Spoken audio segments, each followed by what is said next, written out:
Okay, I think I'm good. My audio's been working a lot more consistently since I switched the method I was using, so I haven't had to worry about that in a minute. That's good. Uh, which is saying that I'm not connected. That's weird. There we go. Okay. I am live everywhere. Good morning, everybody. Welcome back to today's Daily Peak, where we are once again attempting to peak to climb the peak from peak. We're trying to peak the peak.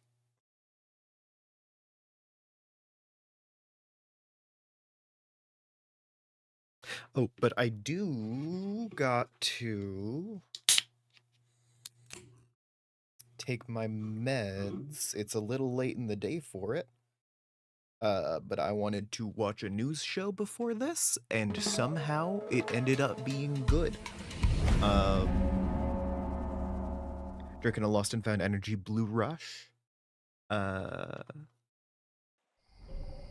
like seriously, one of the big things that was being covered is they were interviewing a journalist who recently got back from Minneapolis, who had just recently published a big piece. This is just before the killing of Alex Preddy. But one of the notable like bits of it is, hey, I actually can't tell you very much about like the nature of what's happening down there, because for one, the federal agents are acting in secret, and that's telling because you would think they would think they have the legitimacy, right? Because they're the government, but they feel the need to hide at all times. Like, there was an ICE car that had a coexist bumper sticker on it because they're very scared of these grassroots organizers. Ah.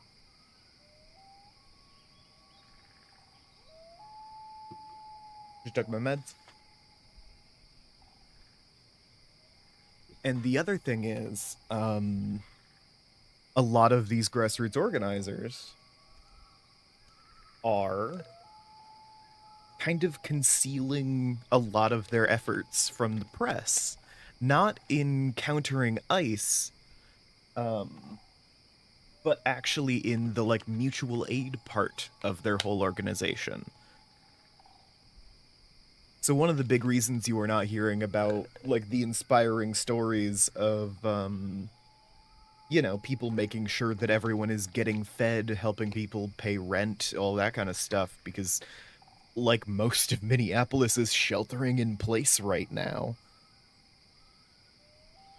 The reason you're not hearing about those stories is because these like on the route, on the fucking on the streets protesters and such, like organizers, are consciously deciding not to talk about it, because it will put the people they're protecting at risk.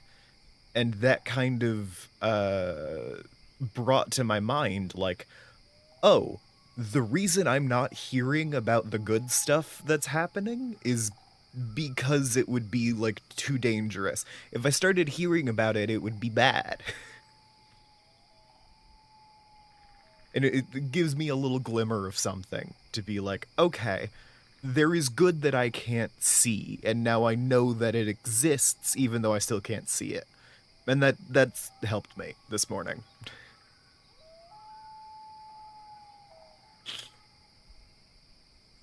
Anyway. Howdy howdy. How's it going, Digi, Kali?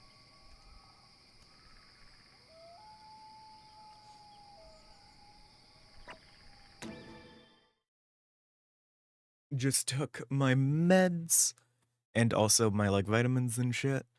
So we're starting out today. I'm very awake and energetic.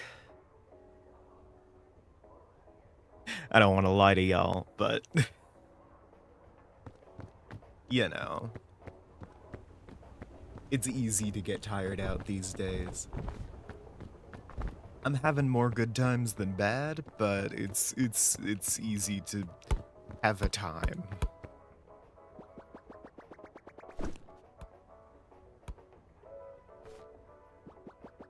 I hope y'all are doing all right though.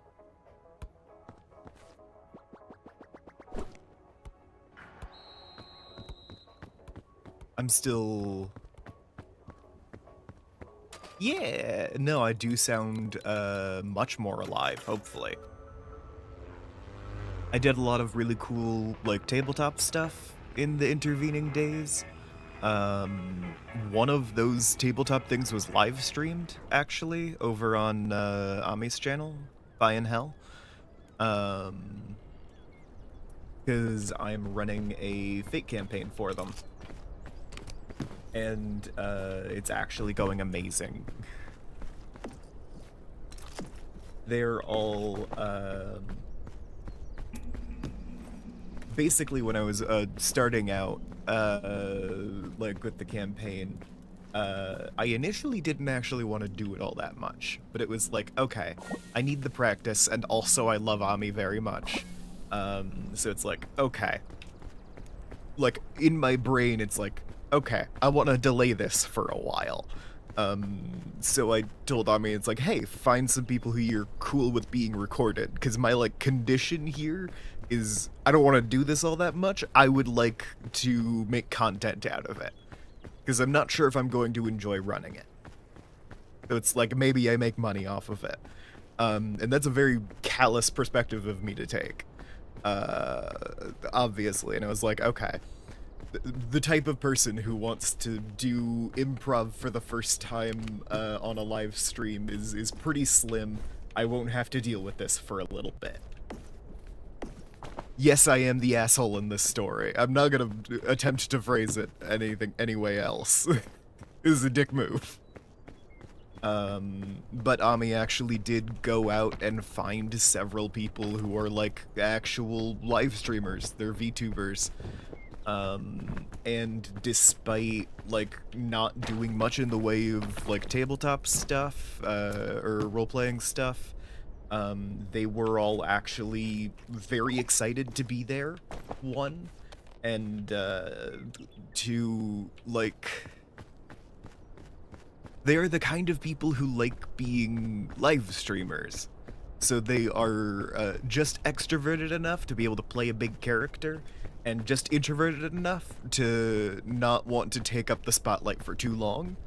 So it was a lot of very consistent, like, stepping up, hey, I'm doing my cool thing, stepping back, letting other people have the room. Yeah, it was just a great session. I loved it. And I feel like shit for trying to be like, okay, let me stall on this as long as possible, because it was really fun.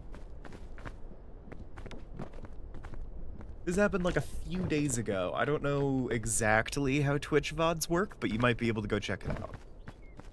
And I'll also say, that was me not being excited to run it, like, months ago. I've been excited for the last, like, month or so, and that excitement has only grown in the recent past because of how cool this group is. I'm having a great time.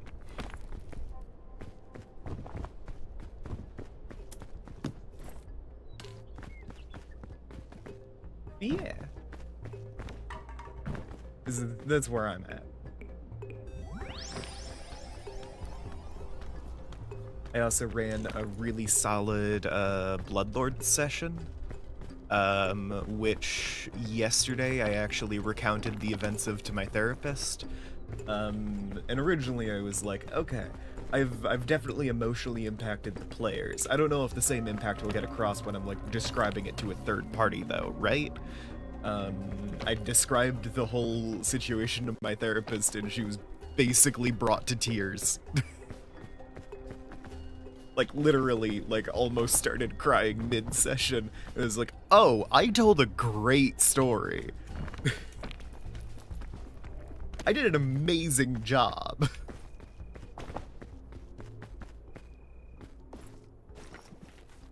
I am absolutely riding the high because it's just been like a solid week for my, you know, creative stuff. That's not good. Okay, okay.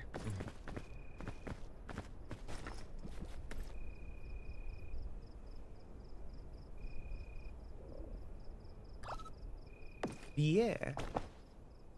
Because, I've been running a, Bloodlords campaign. It's a Pathfinder, adventure path. Pathfinder releases adventure paths. They're a series of adventures which you can run, in isolation, but also link together really interestingly. So it's like, yeah, I got the Bloodlords adventure path, but I don't feel like this one bit is gonna line up with the characters we've made, so I can replace it with a chunk from this other thing or whatever. Or I can do my own thing for a little bit. I ran a pretty interesting dungeon crawl in the middle of all of it, but, you know, that was just because I sent the, you know, player characters to literal actual hell.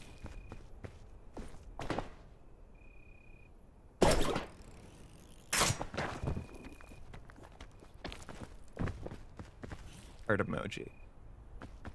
Yeah, the Bloodlords adventure path is set in Geb, which is a very undead-focused society, to be friendly about it. They're doing some human rights abuses over there, mostly because they don't think humans should have rights.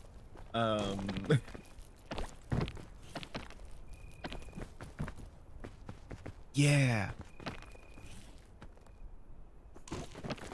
Yeah. Twitch will eventually delete it. I don't remember the specifics. I do know that is the case.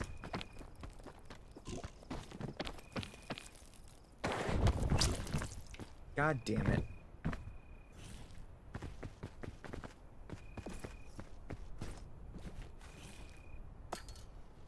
Having a time. Yeah, over in my Bloodlords game, I basically, it is a very, like, sad setting to exist in, especially if you're not undead. If you're undead, you can tolerate it by virtue of the fact that it's all in service of, like, your ability to survive and thrive.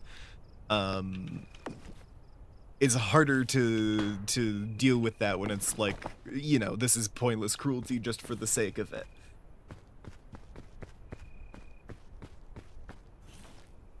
Yeah. Notably, the place that we were just in, is essentially an entire town which is just a vampire's pantry, basically.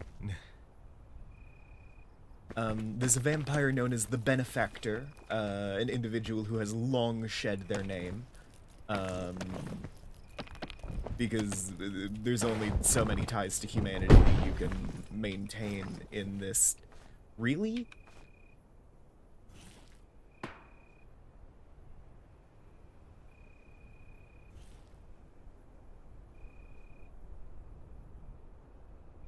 I'm not letting it stop here. I want to keep streaming. It's only been 14 minutes. I'm adding the rule of I am allowed to restart if I die on the beach.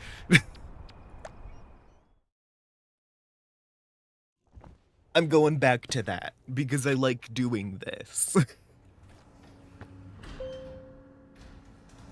Anyway, the town that we headed to was basically just a large pantry for vampires. And one of the notable plot points of how this town is functioning is, basically, everyone in this town is starting to experience some pretty intense side effects of hunger. And like all of the crops in their village is starting to rot. But when you actually go there, their granaries are full. And they're all like able-bodied. They have been for weeks. A large amount of time would have to pass in order for the crops to start rotting. And like they're still clearly able to do some level of physical labor. And as you investigate a little deeper, you realize this town has been so consistently terrorized by a vampire who is so controlling in nature that he has been like the only thing. These people are more scared of disobeying this vampire than they are of starving to death. That is the like hook there. This mysterious benefactor punishes these people so harshly and so consistently that they are letting themselves starve because they are afraid that when this benefactor returns, because he's been missing for weeks, that they would punish them, that he would punish them severely for, you know, eating without permission. And it is, to the extent where a little scene that I improv'd in, they were trying to ask around, figure out what's going on, and they had kind of gotten an inkling of like, okay, controlling vampire, these people are hungry, they have food, but they haven't been told to eat, but they hadn't quite, like, internalized the severity of it yet. So they were looking around for, like, a community leader type. To be like, okay, who's like de facto in charge? Because the authority here is entirely absent. And they find this person basically by the village well, kneeling over an old man, like kind of just helping him drink. And your initial thought is, oh, maybe he's just like too weak to get the water himself because of the starvation happening here. But when you get closer, you realize he is, like, sobbing and trying to fight the attempts to, get him water. As she is saying, no, it's alright. You are not the one drinking. I am giving it to you. He will punish me instead of you. So this man is trying to fight the woman trying to give him water because of how terrified he is of this vampire. And that is the scene that made my players go, okay, if we find the benefactor, we're killing him right away, right?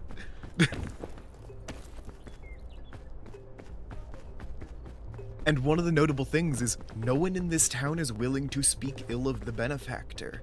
It's hard to tell whether it is just fear or actual respect, but their line is, hey, this isn't like a good situation we're in, but he has been protecting us from all of the Fae of the Axen Wood, the location they're in. And just before this, you met a guy on the road who was just kind of in the woods for a little bit and managed to get his voice stolen by a Fae immediately. They're very, like, active types. Like, the Fae are incredibly active in this region, and they are dangerous. So they're all like, yeah, no, we are just like a vampire's pantry, effectively, but he needs alive to feed on us, and he's been protecting us from the Fae.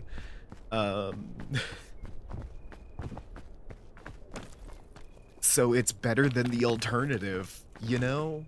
Which is being on, like, one of the cannibalism farms on the outskirts of Geb.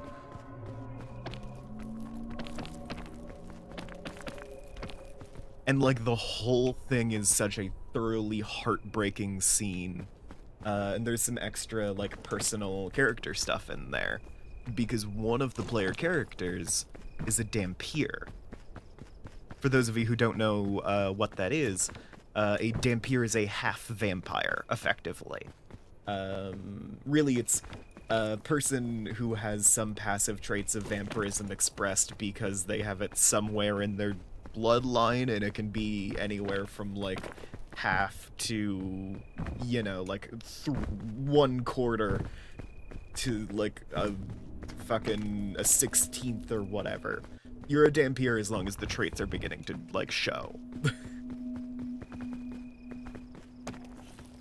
As long as they're like phenotypically expressed. Anyway, this character is half vampire.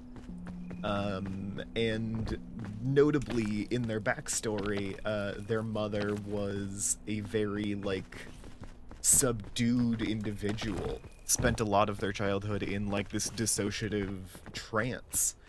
And this character was operating under the assumption, oh, I am too much like my father.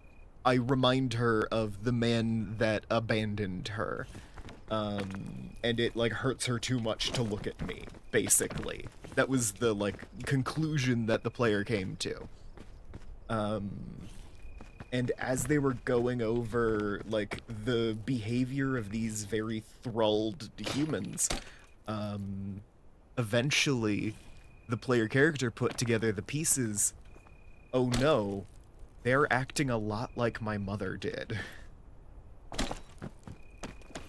Which means that more than likely, it was an issue of like, oh, there is like a dependence being broken in here.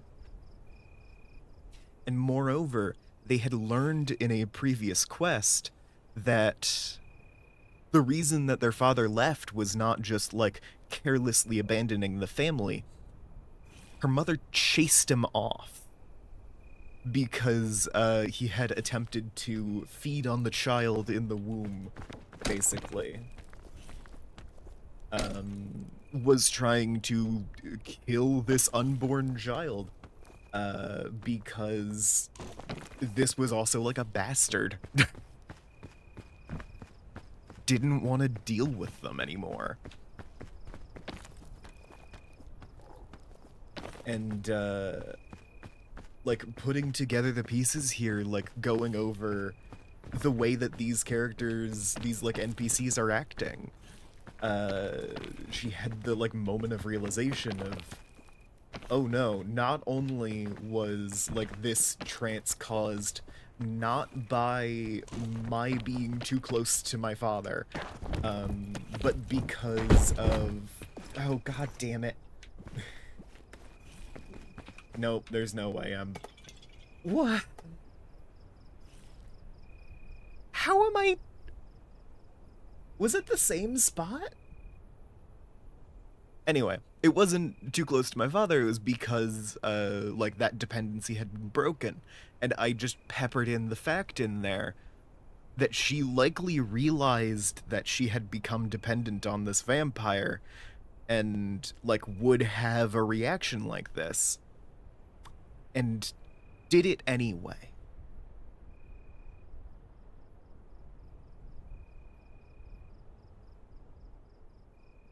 And that's the bit where my therapist started crying. No, you cannot join, Alex. The Daily Peak is a solo thing.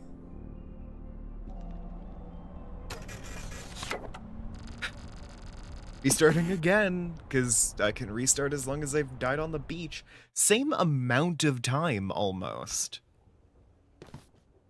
And, okay. Did y'all see the, like... The method of execution there was, as I was, like, sliding down a cliff, I was trying to catch myself to slow down, and I was speeding up? And I feel like it's like an edge case situation. It's happened a few times, where it's like when you are holding onto a wall and sliding down. You will eventually speed up as you slide down to like represent your grip slipping or whatever. But I did not fall particularly far. It just like force slammed me into the ground for no reason.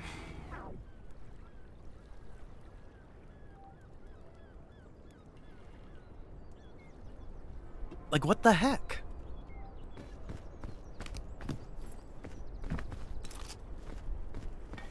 And hey, no worries, Alex. I don't know why it's, like, normal for people to ask to join random strangers, but apparently it is.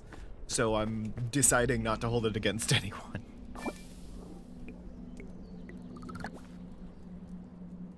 I have no idea why there is an assumption that, like, whatever, like, X or Y random ass streamer will be like, oh yeah, totally. Like, I do a solo challenge run series.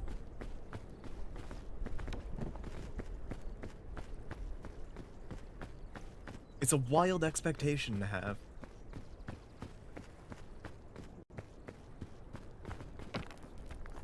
Like, I've never gotten that request when I have been on with another person, but, you know. Anyway, back to the trauma. One of the reasons that realization, that her mother was not traumatized by her, but was instead, recovering from trauma that ended up being inflicted because she was trying to protect her, is because the reason this player character is out adventuring, out on their own, is because they left. They abandoned their home because they assumed that their very presence was too much for their mother. And not wanting to see her keep hurting, they left.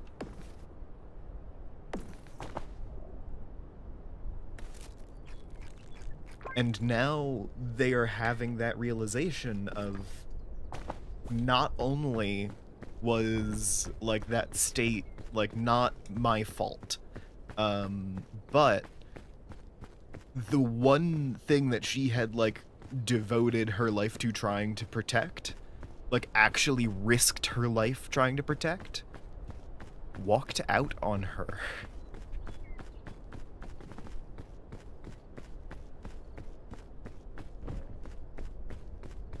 So man, it's a great like nexus of guilt that I can inflict on my players. It's amazing.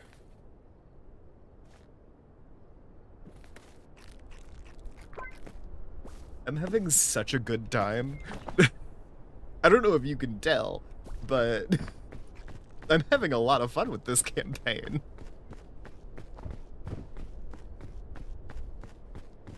Because I got to drop that, finally. I put together the pieces, like, a couple, maybe days before, based on, like, the behavior of the thing. Because I've been, you know, also trying to work out the reasoning behind some of these NPCs' actions.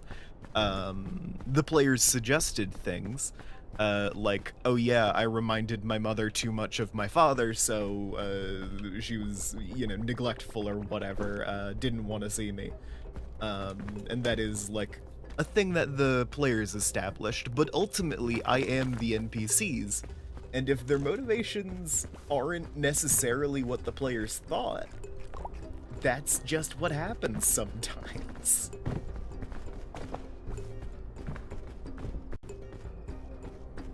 Heart emoji. I inflict infinity violence on my players' emotions.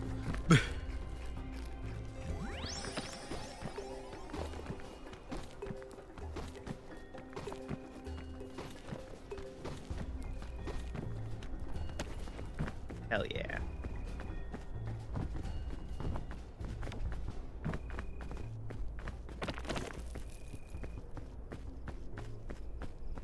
I don't know if you can tell how absolutely giddy I am about running this session, That was like some of the best GMing I've done in a while. It's great. This is a couple sessions after we had an unfortunate incident with a Shadow Forged construct, which was like, despite being several levels under where the party is several levels over where they should be. And yet, this Shadow Forged construct, which was leveled for a party like 2 or 3 levels below where they're at, the Shadow Forged construct fucked them up severely.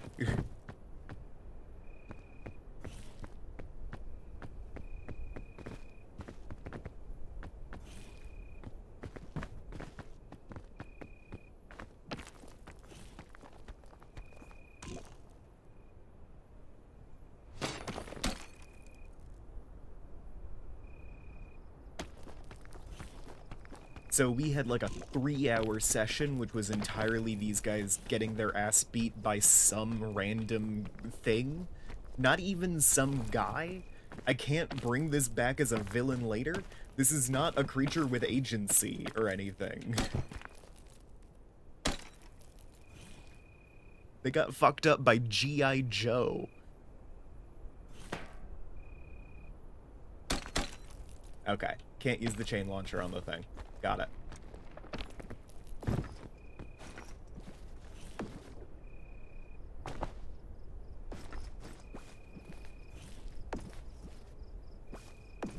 Which, yeah, very unsatisfying. So I'm glad that we had a very solid, like, RP-heavy, emotions-destroying, session.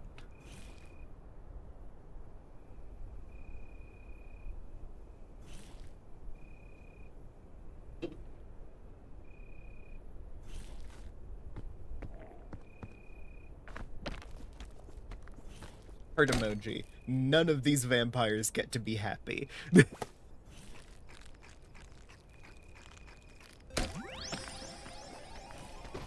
All of my player characters will suffer for infinity, and they will be happy about it.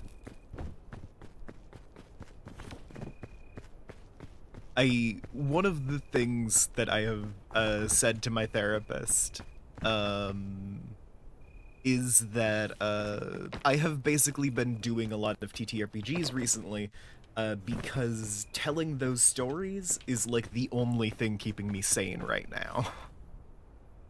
Given the events of the world, the like danger I questionably feel like I'm in, the fact that I am like learning how messed up my body is sometimes, I'm going through a lot right now, and being able to tell these stories is like the only thing keeping me sane. And notably, like few sessions ago, I told my therapist, yeah, I really like playing, you know, fucking tabletop games. Because sometimes it's just like, yeah, I spend 3 hours torturing my players and then they thank me for it.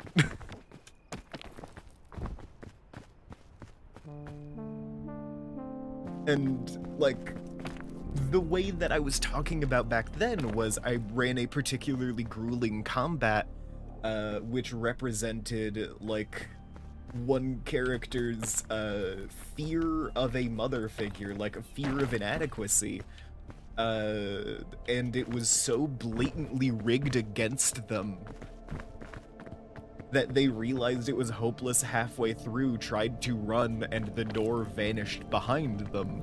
And that's about when they realized something else was going on there. But yeah, no. It's I got good marks on that session too, because it was a very like poignant way to get this feeling across in a mechanical sense. Like, in the context of game mechanics, I made the players feel as helpless as the characters would feel in that set. Like, in the, like, situation they're in. My therapist didn't understand that as much, but with the, like, story of the old man scared to drink water, and you know, the tale of this character's fraught relationship with their mother. It's like, oh, I understand that thing you said now. Yeah, you torture your players for 3 hours, and then they thank you for it.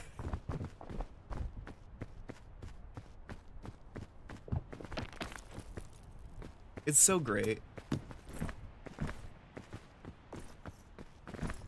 It's basically just, like,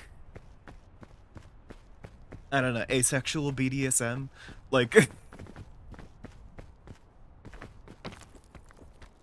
not to put too fine a point on it, but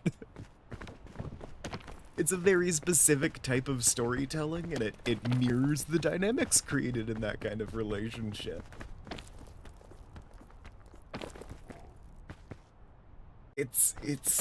Yeah.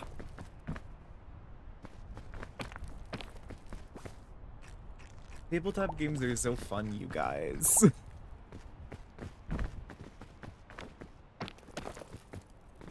Cut to, like, one of my players in the, like, Fate Magical Girls thing that I'm running for Ami, tuning into this episode of the Daily Peak and being like, oh god, what's coming?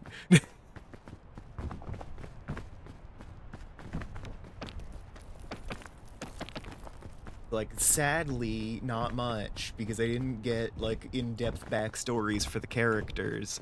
We mostly defined, like, current personality situations. You know, it was relationship dynamics, and it was, like, where they currently stand, like, friendship-wise. They have established troubles, but they don't have, like, you know, a defined family relationship or anything.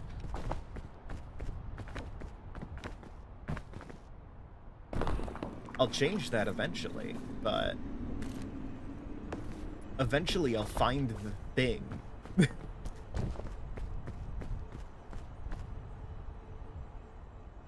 Because with Bloodlords being such a grim setting, it is basically just, like, an invitation of, like, hey, we're gonna, like, suffer as much as possible here. And every single player leaned into it by just giving me, like, hey, this is a list of my personal traumas. If you could emphasize this one and this one, that would be great.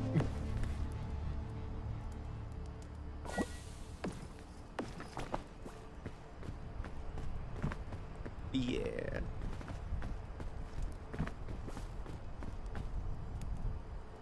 I'm just having such a good time. This is amazing with the tabletop stuff recently.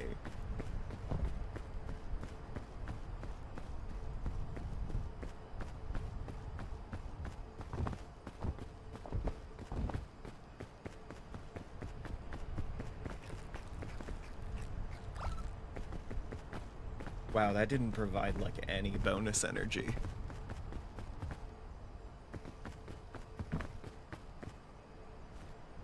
You know, sorry to just gush about my tabletop games. We have also hit the point where I do die permanently if I keel over, so... Yeah, great, thank you, spontaneously occurring hurricane force winds.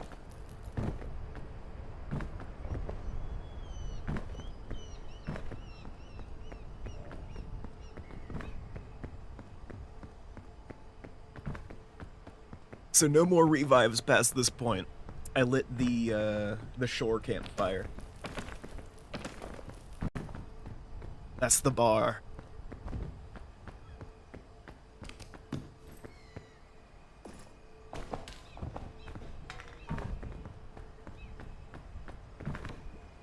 I guess not really revives, no more do-overs? I can still revive with, like, a checkpoint flag or whatever. That's a different thing, though. What does that do?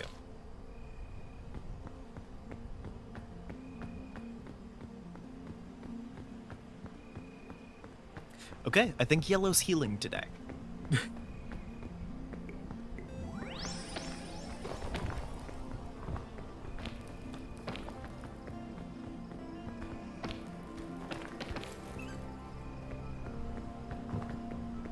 love to see it, really.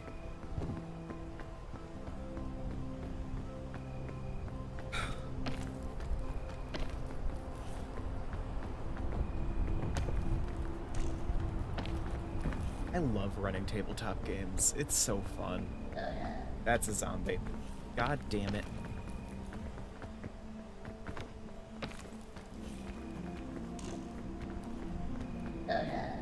I don't have the stamina for this.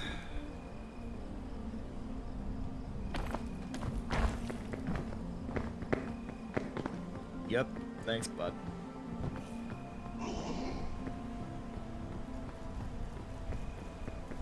I said, oh, I'm blinded by the lights.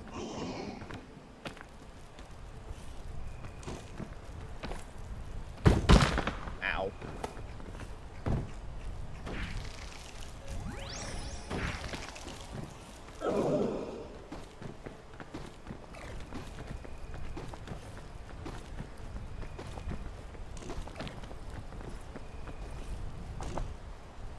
No.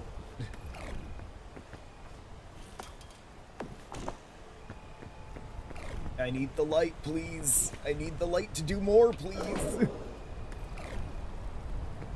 God damn.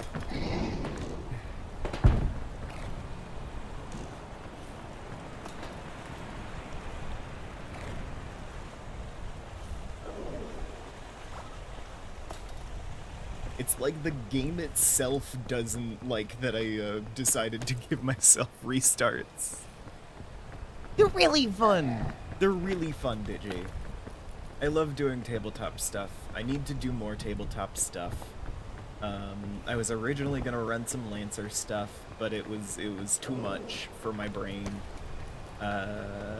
Lancer is a slightly rules heavier system, and I didn't have like a good management software for it.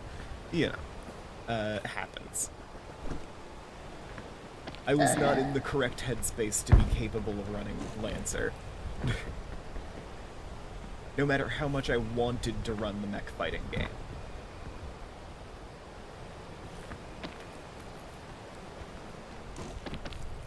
But, like, I could totally start another, Triangle Agency game, maybe? Or fucking another Fate game? I could even do Pathfinder. I'm still working on my, like, random, semi-random dungeon generation system.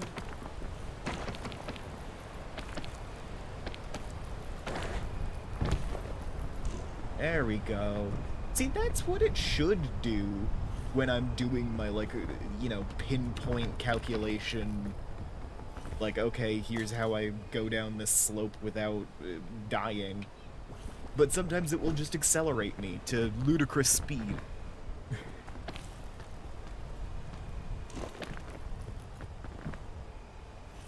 By the way, for a setting called Dungeoneers of Croya, I have been trying to work on, like, a mega dungeon system. It has been taking longer than expected, especially with all of the emotional issues I've been having. But I need to go back and watch more Dungeon Meshi for inspiration. Get the creative juices flowing on that again, and do some more writing on that. Maybe later today? Yeah, fuck it. I want to do that.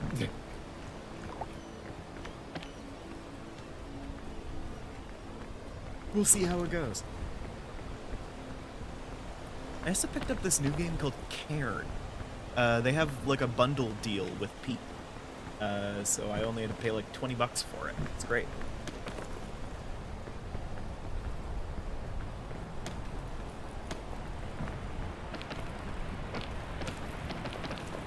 Because when you are on Steam and you've got things in a bundle, that's another zombie.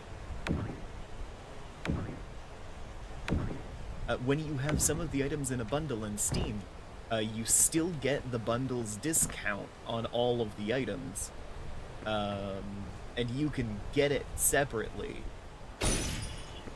which I think is wonderful of Steam to do. Especially because no one else seems to do that, and it really makes me.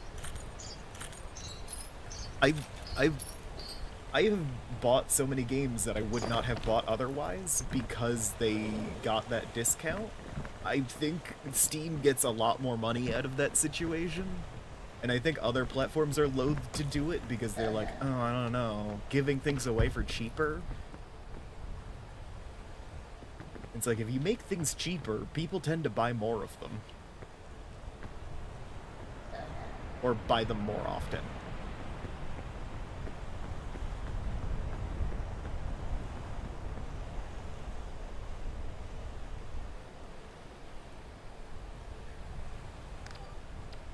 Not Karen with a K, Karen with a C.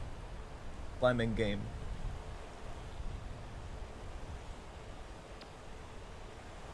Hold on, let me...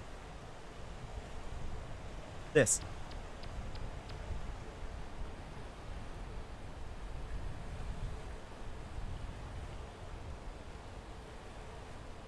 It looks really fun.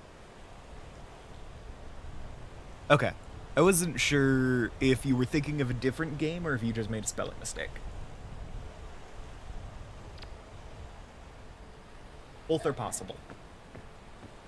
Cairn is a very fun word, so I would understand if multiple games have used it.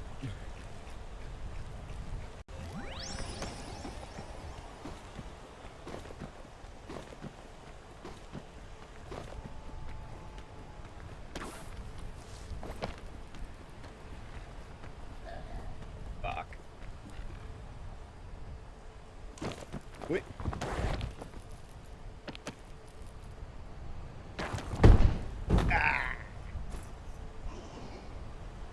That perfectly did 1 health bar of damage.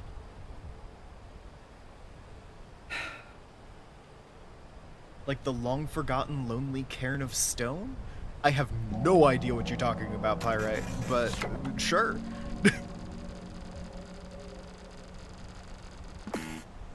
Publishers can disable that discount? Why? Why would you do that? That sucks. That sucks so bad.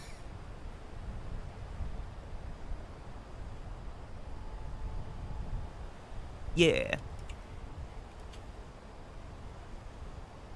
I have variously seen cairns referred to... Cairn, the word, refer to piles of stones used as, like, guides, and also big caves. I have seen people refer to both of those things as a cairn. It's wild. Oh, okay. That makes sense. Alright. Well. I have already, given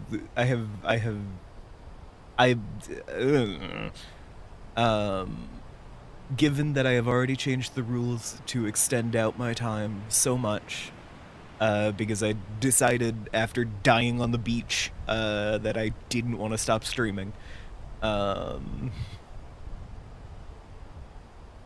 I absolutely had fun today. I got to talk about my campaigns so hard. Pirate, I think you should rewatch this VOD so you can hear about my campaigns, because I'm very proud of all the work I did. I want to thank everyone who came out to watch today. I appreciate your viewership, and I will see all of you guys tomorrow. Bye.